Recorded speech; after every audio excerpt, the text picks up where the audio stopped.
Imagine you find $20 on the street. Nice little jolt of happiness, right? Now imagine instead you lose $20 out of your pocket.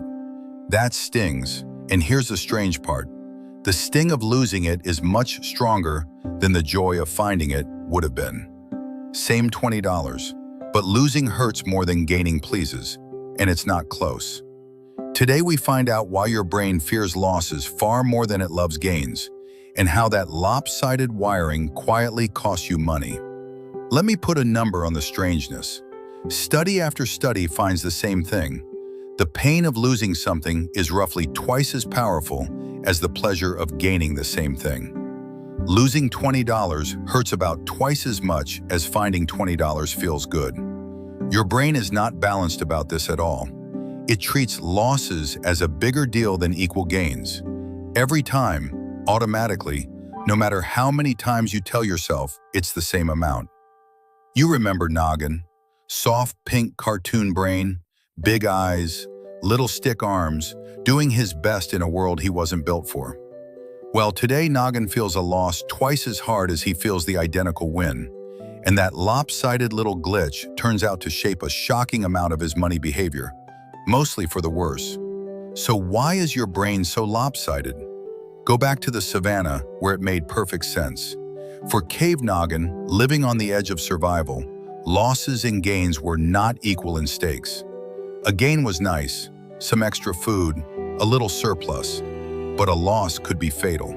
Losing your food, your shelter, your footing, when you were already near the edge, could genuinely kill you. So the brain that survived was the one that treated losses as far more urgent than equal gains. That felt a loss as a screaming, drop everything alarm, and a gain as a pleasant but minor, nice. Being extra afraid of losing kept you alive in a world where one bad loss meant death, even if it meant undervaluing the wins. So Cave Noggin's brain got permanently tuned to fear loss more than it loves gain, because in his world, that fear was survival itself. And that ancient, lopsided wiring is still running, now aimed at money where it quietly costs you. Watch Noggin.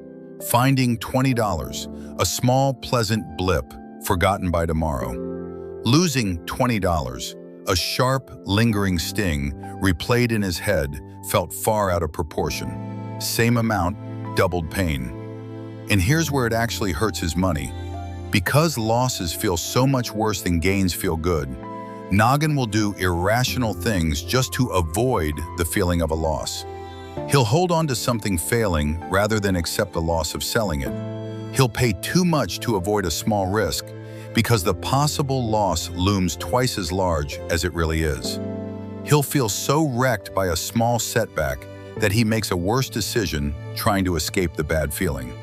The lopsided alarm, built to save his life, now just makes him fear loss so much that the fear itself costs him. So here's the twist. It is not your fault. You're not weak or overdramatic for feeling losses so much harder than wins. You're running a brain that was tuned, for very good reason, to treat losses as roughly twice as urgent as equal gains. Because on the savannah, a loss could be fatal, while a gain was just nice. And fearing loss extra kept you alive. So a lost 20 genuinely hurts about twice as much as a found 20 pleases, automatically, no matter what the math says. That's not irrationality, it's an ancient survival setting, running in a world where most losses are survivable, and the fear does more harm than the loss itself. But it is still your responsibility, because your brain will keep making losses feel double, and that doubled fear will keep pushing you toward bad money moves. So here's how to work with it. Defense 1. Name the double.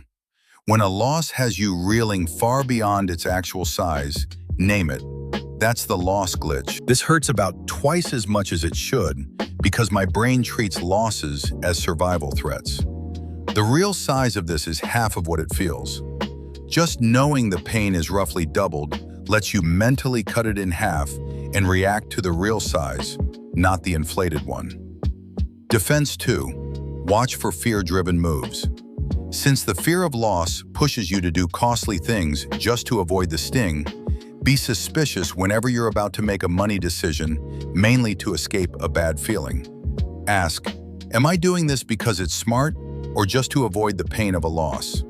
Holding a failing thing, overpaying to avoid a small risk, panicking out of a dip.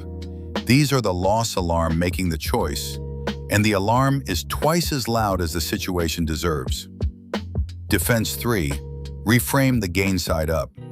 Since your brain undervalues gains, deliberately give them their due. When you save money, avoid a fee, or gain a little, let yourself actually feel it, register it, count it, instead of letting it fade the way your brain wants to. Balancing the books between how you feel losses and gains on purpose keeps the lopsided wiring from quietly running your decisions. So here's the big thing to walk away with. Your brain will always feel losses about twice as hard as gains, forever. That setting is far too old to delete. But almost none of your modern losses are the life or death emergencies that fear was built for. A lost 20, a fee, a dip, a setback, survivable, forgettable, fine.